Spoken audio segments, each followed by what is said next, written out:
So, with the legal channel crisis at an all-time high, is Lee Anderson right that the Tories should keep legal migration in check by pursuing a net zero immigration policy?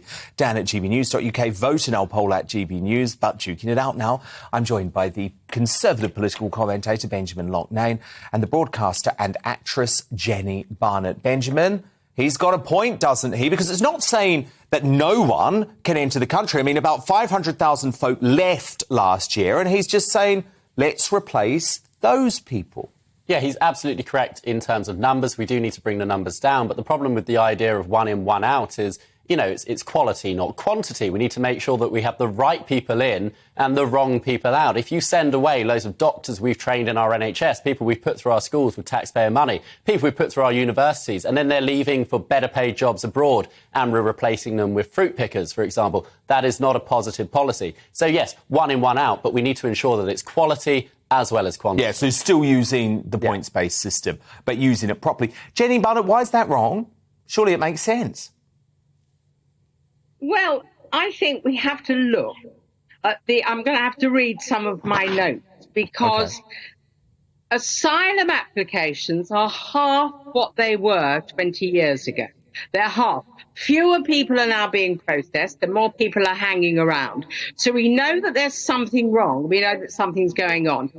Because of the cost of living prices, we've got people saying they are parasites that are coming into this country. They are criminals, they're terrorists, which they're not. Lots of them are not coming here to dance. They're coming here to work. They're coming here to find relatives. They're coming here to flee war-torn situations. And what's happening is because of our infrastructure, which has gone down, people don't know where to run, and they are blaming these people coming in on boats. It's only 14.4% who are coming in here. But the Tories have stopped with their investment, and we now have a Home Office that's cruel. You wouldn't.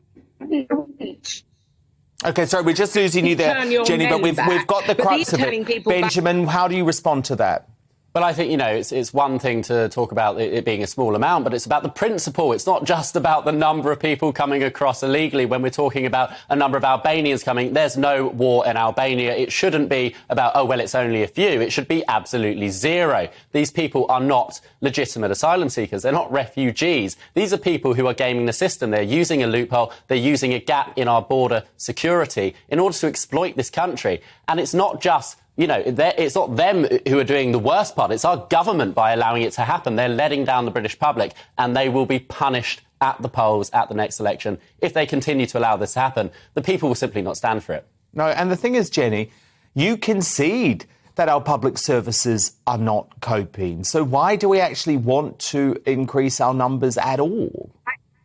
Yeah, I hear what you're saying, but something that our man said 2 minutes ago is that we are turning away not just criminals, not terrorists. We are turning away doctors and lawyers and cleaners and people. Well, we're not turning many of them away, Jeni. We're not turning many of them away. 98% of the folk from India who applied for a visa over the course of the last year got one. So that's hardly been particularly selective or picky, is it, Jeni? Come on.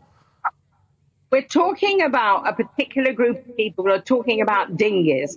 And I do see that trade union leaders, many people on the left are saying that we do have to have controlled immigration because we need to see what's going to happen in the future. But let me quote, the benefits of freedom of movement have been cited by Michael Clemens, senior fellow at the Centre for Global Development. If all barriers to labour mobility were to be removed, the world's GDP would increase by 100%. This is a humanitarian... So, Benjamin, let's just get rid of our borders. Forget it. Why bother being the United Kingdom? Let's throw them open. That's what the left really think, isn't it, Benjamin? No, that is the truth of what the left really think. It's absolutely ridiculous. This sort of chicanery with figures can't be allowed. It's like saying if we bring everyone to Britain, Britain will have the biggest GDP in the world. Well, of course, because there'll be no one anywhere else to create economic movement and prosperity. Look, at the end of the day, wherever there's going to be people, there's going to be domestic product. It's, you know, wherever you put those people, but it's about quality of life. It's about the distribution of that that domestic product. It's not just about creating this economic prosperity. No, very good point. But look, fascinating debate. You're diametrically opposed, which I love. That was the political commentator Benjamin Loughnane and the broadcaster and actress Jeni Barnett. So who do you agree with? Should the Tories pursue a net zero migration policy? Connor on Twitter says the UK is at capacity. Our infrastructure, public service budgets and home building projects can never keep pace with increasing demand. We cannot provide a great standard of life to citizens or real refugees. Shut the borders. It's the sensible, common sense, centrist position.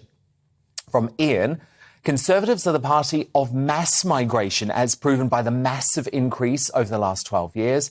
And from Julian via email, we can have all the debates you like on immigration, but until we leave the ECHR, nothing will change. And do you know what, Julian? I completely agree with you. And I've been advocating for us to leave the ECHR for a long time now.